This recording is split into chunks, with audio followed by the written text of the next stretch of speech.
Dear student, कोई बाजार ऐसा है जहाँ पर थोड़े से विक्रेता है और पूरे बाजार में वो थोड़े से यानी कि कुछ विक्रेता मिलके ही पूरे बाजार पर कब्जा रखते हैं और सब लोग अपनी अपनी वस्तुओं को बेचना चाहते हैं।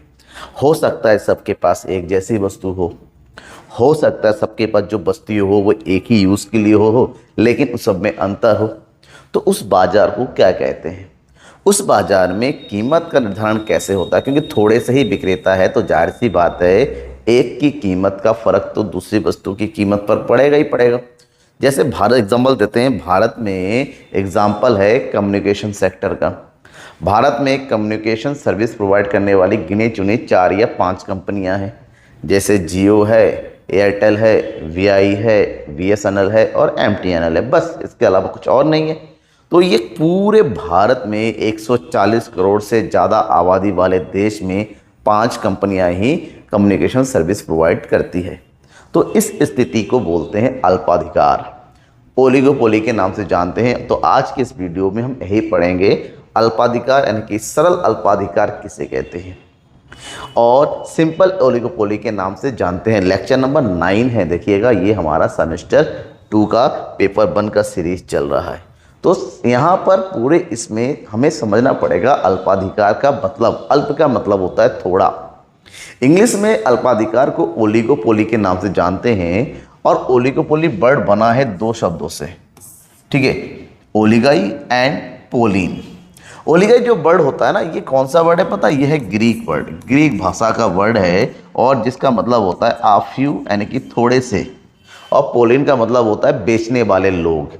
पहले के ज़माने में ना घोड़ा गाड़ी वगैरह में सामान लाद के ही सामानों को बेचा करते थे, तो उन लोगों ने पोली यानी काफिला जिसको बोलते हैं, जिनका काम होता था एक जगह से दूसरी जगह पर जाके सामान को बेचना।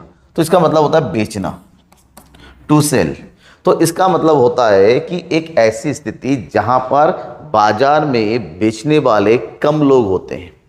तो अल्पाधिकार का अर्थ है थोड़े से विक्रेताओं में प्रतियोगिता का पाया जाना, मतलब एक ऐसी बाजार की स्थिति, एक ऐसा बाजार जिस बाजार में जो बेचने वाले विक्रेता है ना, इन विक्रेताओं की संख्या कैसी होती है? कम होती। थोड़े से विक्रेता होते हैं और सारे विक्रेता अपनी अपनी वस्तु को बाजार में बेचना चाहते हैं। जैसे ये पूरा बाजार है, नॉर्मली बाजार में बहुत सारे विक्रेता होने चाहिए, लेकिन एक किसी एक वस्तु के बाजार में कुछ ही होते हैं और ये सारे विक्रेता अपनी अपनी विक्रेता नंबर ए, विक्रेता नंबर बी, विक्रेता नंबर सी, इस बाजार के एक एक पार्टिकुलर हिस्से पे अपना कब्जा जमा के रखते हैं, एक पार्टिकुलर कंज्यूमर को होल्ड करते हैं। तो ये सारे विक्रेता मिलके अब बाजार स्थिति को बढ़ाने की सोचते हैं। ऐसे में इस बाजार की खासियत ये है कि सारे विक्रेताओं के बीच में बहुत ही ज़्यादा कंपटीशन पाया जाता है, बहुत ही ज़्यादा कंपटीशन पाया जाता है इन सब के बीच, ताकि ज़्यादा से ज़्यादा कस्टमर, जैसे कम्युनिकेशन सेक्टर है, जियो हर तरह से लगा पड़ा है किस तरह से कस्टमर बेस बढ़े, एयरटेल लगा हुआ है किस तरह से उसका कस्टमर बेस बढ़े, वोडाफोन लगा हुआ उसका किस तरह, तो मतलब हर कोई अपनी अपनी चीज़ों को बेचने के लिए लगा पड़ा है। तो ऐसे में अगर इसकी मीनिंग की बात करते हैं तो अल्पाधिकार उस समय उत्पन्न होता है जबकि थोड़े से विक्रेता होते हैं, मतलब एक ऐसी बाजार जहाँ पर बेचने वाले, किसी पार्टिकुलर वस्तु को बेचने वाले थोड़े ही विक्रेता होते हैं और थोड़े विक्रेताओं के बीच प्रतियोगिता तब होती है जब उन उद्योगों के समरूप वस्तुओं को उत्पादन करने वाली, देखिए इस बाजार में क्या होता है ना, 2 प्रकार की स्थिति है, या तो सभी के पास समरूप वस्तु हो या फिर उनके पास विभेदीकृत वस्तु हो, विभेदात्मक वस्तु हो। तो ऐसे में अगर सब लोग हो सकता है एक जैसी वस्तु बेचें और सभी की वस्तु में थोड़े थोड़े डिफरेंस भी पाया जा सकता है, लेकिन जैसे भी हो अगर बेचने के बीच में कंपटीशन होता है ना और थोड़े से लोग होते हैं ना, तो उसी को हम अल्पाधिकार के नाम से जानते हैं। तो अल्पाधिकार में फर्मों या विक्रेताओं की संख्या बहुत ही सीमित होती है, इसलिए प्रत्येक फर्म में किसी निर्णय का मतलब एक ऐसी स्थिति होती है, क्योंकि थोड़े से होते हैं, 4-5 होते हैं, तो कोई भी वस्तु की कीमत का निर्धारण करे तो इस कीमत का किसी दूसरे फर्म की कीमत पर असर पड़ता है। जैसे ही कम्युनिकेशन मार्केट में कौन आया? जियो आया, और जियो ने फ्री वाला ऑप्शन निकाला तो बचे हुए जितने भी दूसरे पहले से हमारे कम्युनिकेशन सर्विस प्रोवाइडर थे उन सब की हालत खराब हो गई, अब मार्केट से निकलने की नौबत बन गई। तो उन लोगों ने भी अपने प्राइस को क्या कर दिया? डाउन कर दिया। इस टाइम मार्केट का लीडर कौन है? जियो है। तो जियो जैसे ही अपने कम्युनिकेशन प्लान की रिचार्ज प्लान को चेंज करता है, बढ़ाता या घटाता है, उसका असर दूसरे पर होता है। मतलब साफ है, यहां पर किसी भी निर्णय का उसके प्रतिद्वंदियों पर प्रभाव पड़ता है या फिर प्रतिद्वंदियों द्वारा लिए गए निर्णयों का भी फर्म पर प्रभाव पड़ता है। मतलब एक अगर कीमत का निर्धारण अपने हिसाब से करता है, उसका इफेक्ट डायरेक्टली किसी दूसरे पर पड़ता है, किसी भी तरीके से हो।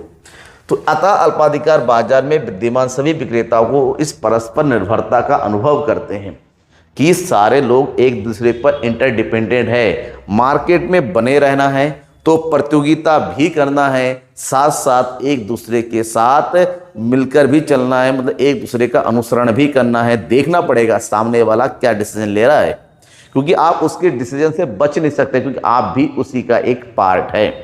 तो अल्पाधिकार की सबसे बड़ी खासियत यही है कि इस बाजार में इतने कम विक्रेता होते हैं, इतने कम उत्पादक होते हैं कि हर एक उत्पादक अपने डिसीजन से दूसरे के डिसीजन को प्रभावित कर सकता है। अगर हम इसके उदाहरण की बात करते हैं, जैसे भारत में, जैसे मैंने बताया था, भारत में संचार कंपनी की बात करते हैं, तो भारत में संचार कंपनियों के कुछ ही उदाहरण नजर आते हैं। जैसे कौन कौन है? सरकारी एजेंसियों में BSNL है, ठीक है, उसके बाद कौन है? जियो है, फिर एयरटेल है, और कौन है? VI, वोडाफोन और आइडिया का भी। और इसके अलावा बड़े शहरों में FTL, पर इसका तो चलो कोई कंपटीशन नहीं है कि सरकारी सेवा है, लेकिन बेसिकली देखिए ऑल ओवर इंडिया में 4 ही सर्विस प्रोवाइडर इस टाइम काम कर रहे हैं। तो ये है अल्पाधिकार की स्थिति। समझ में आ गया? इसके अलावा अगर हम बात करते हैं सर्च इंजन में, ब्राउजर में, तो कौन कौन है यहाँ पर? गूगल है, ठीक है, कौन कौन है? गूगल है। इसके अलावा माइक्रोसॉफ्ट का एक मिलता है, माइक्रोसॉफ्ट कौन सा इसको? एक्सप्लोरर, माइक्रोसॉफ्ट एक्सप्लोरर है। अब यहाँ पर थोड़े से 2 ही लोग होते हैं, ड्यूपोली भी बोल सकते हैं इसको। तो मतलब किसी भी चीज़ को प्रोवाइड करने वाले कम लोग होते हैं ना, वही अल्पाधिकार होते हैं। ऐसे बहुत सारे एग्जाम्पल, कार का एग्जाम्पल लेते हैं। हालांकि इंडिया में इस समय तो बहुत सारे हैं, लेकिन कुछ देशों में बहुत कम कार कंपनियां हैं। तो इस चीज़ को अलग अलग लोगों ने एक्सप्लेन किया। मेयर्स ने क्या कहा? अल्पाधिकार बाजार की उस अवस्था को कहते हैं जहां विक्रेताओं की संख्या इतनी कम होती है कि प्रत्येक विक्रेता बाजार की कीमत पर प्रभाव पड़ता है, और प्रत्येक विक्रेता इस बात को समझता भी है कि मुझे सामने वाले की कीमत ट्रैकिंग पर नज़र रखना है। जॉन रॉबिन्सन ने कहा कि ये एकाधिकार व प्रतियोगिता की मध्यवर्ती स्थिति है, जिसमें विक्रेताओं की संख्या एक से अधिक तो होती है, लेकिन बहुत ज़्यादा भी नहीं होती है, और इतनी ज़्यादा भी नहीं होती है कि किसी एक का प्रभाव दूसरे पर ना रहे, डायरेक्ट प्रभाव। क्योंकि पूर्ण प्रतियोगिता में वस्तु की कीमत एक समान रहती है, किसी के आने या किसी के जाने से वस्तु की कीमत पर कोई असर नहीं पड़ता है। एकाधिकार में एक ही विक्रेता होता है, तो अपनी कीमत का निर्धारण वो खुद करता है, लेकिन यहाँ पर थोड़े से विक्रेता होते हैं। एकाधिकारी प्रतियोगिता जब मैंने बताया था, उसमें बहुत ज़्यादा विक्रेता होते हैं, सबकी अपनी अपनी कीमत नीति होती है, वस्तु विभेद भी होता है, कीमत नीति भी अपनी अपनी होती है, किसी की कीमत तो, लेकिन अल्पाधिकार में फर्क पड़ता है, क्योंकि यहाँ पर विक्रेताओं की संख्या एकाधिकारी प्रतियोगिता की तुलना में कम होती है। इस बाजार की अपनी ही विशेषताएं हैं। इन विशेषताओं के बारे में अगर चर्चा करते हैं तो सबसे पहले हैं विक्रेताओं की अल्पसंख्या। इस बाजार में बहुत ही कम विक्रेता होते हैं, थोड़े से होते हैं। दूसरा, यहाँ पर सारे विक्रेता एक दूसरे पर निर्भर होते हैं, चाहे कीमत के आधार पर हो, क्योंकि एक कंपनी ने अगर किसी योजना का निर्माण किया तो दूसरे को भी करना पड़ता है, क्योंकि बाजार में कीमत के अलावा भी दूसरी चीज़ों का भी फाइट करना पड़ता है। इस बाजार में या तो समरूप वस्तुएं होती हैं या वो वस्तु एक ही चीज़ की होती है, लेकिन इसमें थोड़ा थोड़ा विभेद पाया जाता है।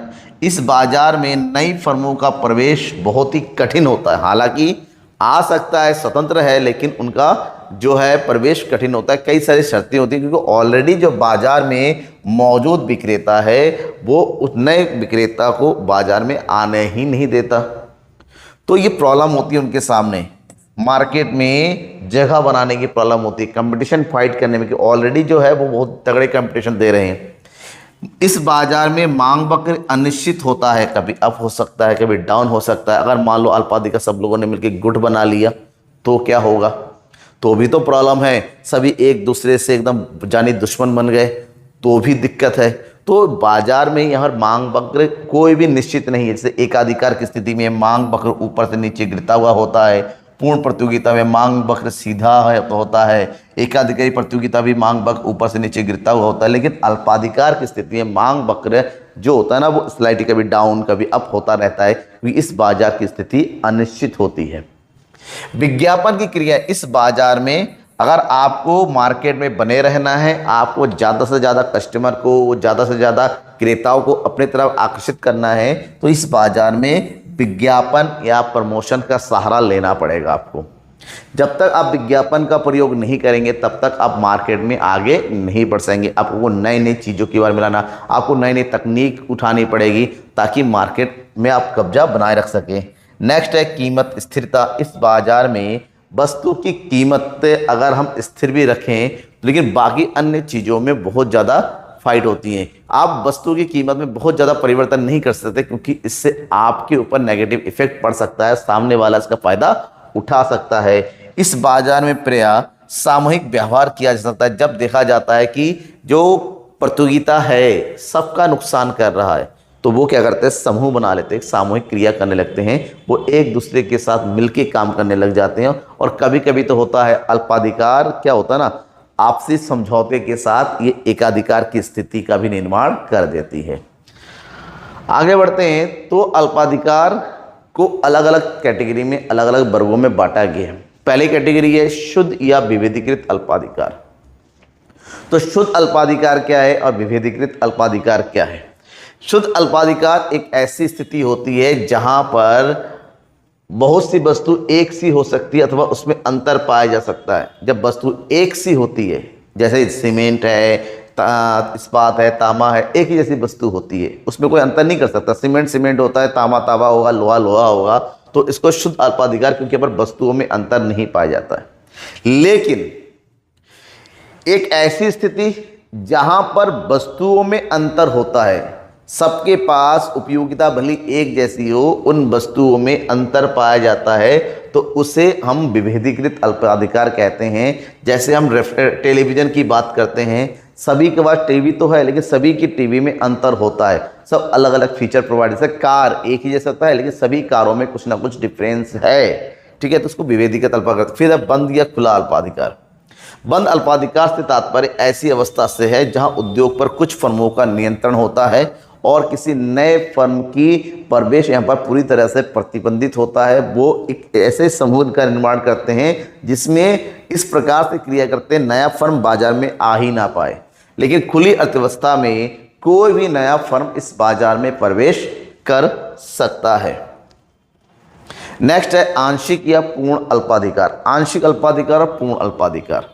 आंशिक अल्पाधिकार के अंतर्गत उद्योग पर एक अथवा कुछ बहुत सी फर्मों का अधिकार होते हैं और छोटी फर्में उसे नेता मानकर अपनी कीमत का निर्धारण उनके आधार पर, जो बड़ी फर्में उसके अंदर कुछ छोटी फर्में हैं, छोटी फर्में इस बाजार में बड़ी फर्मों का अनुसरण करती है। जबकि पूर्ण अल्पाधिकार के मतलब ऐसी परिस्थिति होती है अर्थात जब प्रत्येक फर्म स्वतंत्र रूप से अपनी कीमत का निर्धारण खुद करे। हालांकि इफेक्ट तो होते ही हैं, इफेक्ट एक दूसरे के प्रभाव से बच नहीं सकते, लेकिन अपनी कीमत का निर्धारण वो अपनी शर्तों पर अपने आप करते हैं, तो वो होता है आपका पूर्ण अल्पाधिकार। फिर है संधि युक्त अल्पाधिकार और संधि विहीन अल्पाधिकार। जब फर्मों के बीच कीमत उत्पादन बाजार विभाजन संबंधी समझौता हो जाता है, मतलब जब बाजार की फर्में आपस में मिलकर समझौता कर लेते हैं, ग्रुप बना लेते हैं कि हम आगे चल के इस नीतियों पर एक साथ व्यवहार करेंगे, तो उसको संधि युक्त अल्पाधिकार के नाम से जानते हैं, क्योंकि यहाँ पर उनके बीच में समझौता हो रखा है।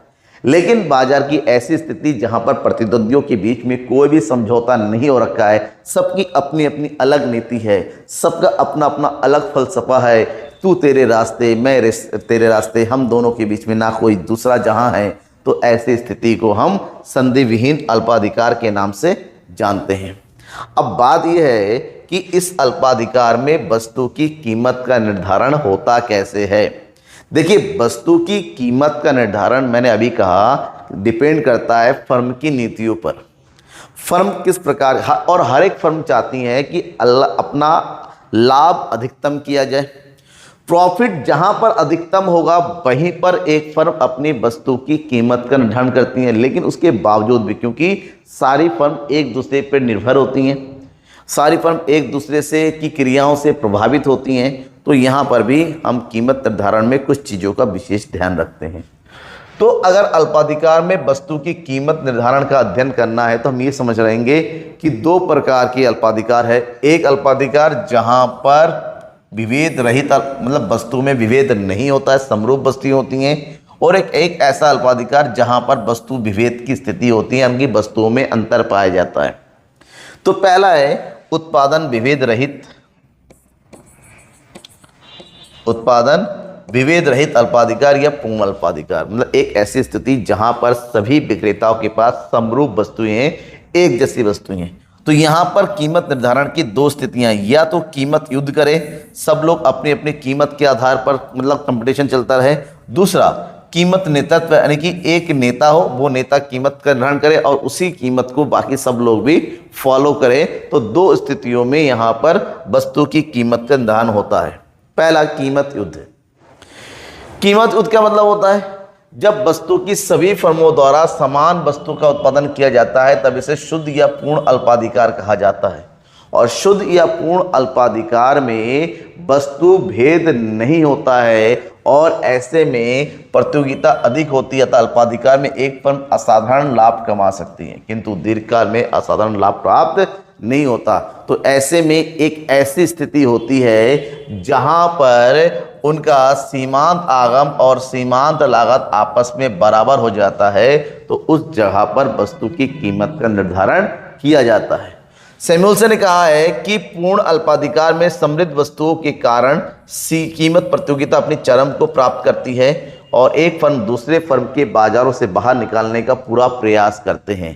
क्योंकि यहाँ पर वस्तुएं एक जैसी है, तो हर कोई चाहता है केवल मेरी वस्तु ही बाजार में बिके, हर कोई चाहता है केवल मेरी वस्तु बाजार में बिके, क्योंकि एक ही जैसी से सीमेंट वाले हर अपनी सीमेंट को ही बाजार में, तो यहाँ पर कीमत की प्रतियोगिता पाया जाता है। तो यहाँ पर वस्तु की कीमत का निर्धारण ऐसी स्थिति में होती है जहाँ पर मान लो ये दो विक्रेता है RA और RB, तो ये दोनों जिस जगह पर एक ऐसी जगह पर जहाँ पर दोनों को लगता है, हालांकि बिंदु E पर दोनों की कीमतें आपस में क्रॉस करती हैं, लेकिन दोनों ही बाजार में मुनाफा कमाना चाहते हैं, अपनी मात्रा ज़्यादा बेचना चाहते हैं, तो ऐसी स्थिति में प्रतियोगिता को इतने में कंपटीशन पाया जाता है, अपनी कीमत को कम रख के ज़्यादा से ज़्यादा कस्टमर को यहाँ पर क्या किया जाता है, यहाँ पर अक्योर किया जाता है। तो इस स्थिति को कीमत युद्ध कहते हैं, क्योंकि बहुत ज़्यादा यहाँ पर कंपटीशन होता है, तो ज़्यादा से ज़्यादा कीमत रखेंगे तो कम बिकेगा, तो कम कीमत रख के वस्तु को बेचना चाहते हैं। दूसरी स्थिति होती है कीमत नेतृत्व मॉडल, प्राइस लीडरशिप।